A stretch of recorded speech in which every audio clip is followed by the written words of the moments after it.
Let's start that again. So first bit of news is about Sasha Banks. The WWE decided several weeks ago that they needed to make some major changes on both Fox and USA, so Smackdown and Raw, in order to get viewership back along with fans. This resulted in changes to the intended appearances of Sasha Banks. Thank you very much for the 80 bits, Ed. Very much appreciate that. Finn Balor, Becky Lynch, and of course John Cena. This resulted in changes for all of them. This is also why we had 2 Hell in a Cell matches on TV instead of pay-per-view, and it's something I'm going to be talking about a lot today regards to the ratings. The WWE's plan for SmackDown involved a number of surprise appearances that forced viewers to never miss a show. Finn Balor was not the first choice for this, but it has been added, with Sonya Deville also expected back soon. John Cena is now back. Becky Lynch is someone we're going to be talking about in a little bit as well as regards that. And if you follow my YouTube, there is plenty of information on Becky Lynch already that I will be referring to. The question of where was Sasha Banks on this Friday SmackDown when she was announced during ticket sale information is actually very easy to answer. Despite being advertised in the ticket sale information, Sasha Banks was apparently never booked for the first SmackDown featuring the return of fans. Instead, the intention was to have her return during last night's Money in the Bank pay-per-view, attacking both Bayley and Bianca Belair. Bayley essentially would end up with a storyline injury, allowing Banks vs Belair to feature at SummerSlam as expected, and then Bayley would either come back a little bit later or would go off waiting for the change in the draft that we sort of expected.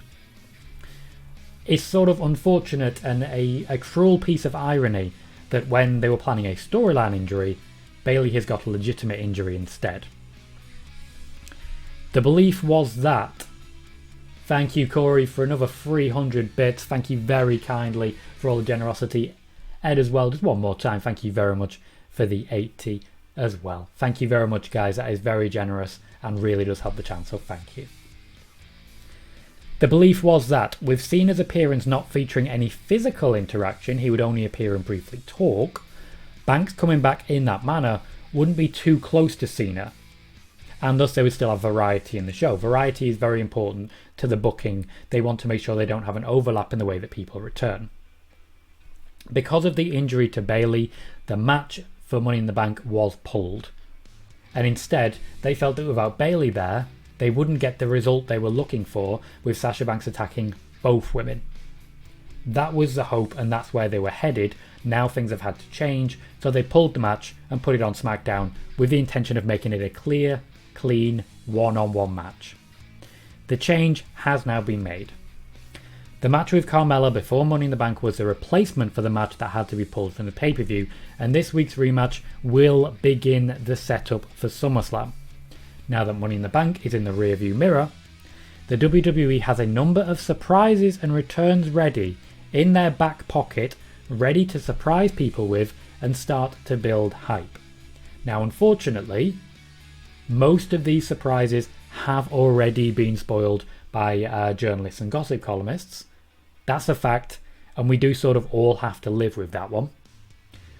But Goldberg tonight is supposed to be a big surprise, so we'll see how that goes.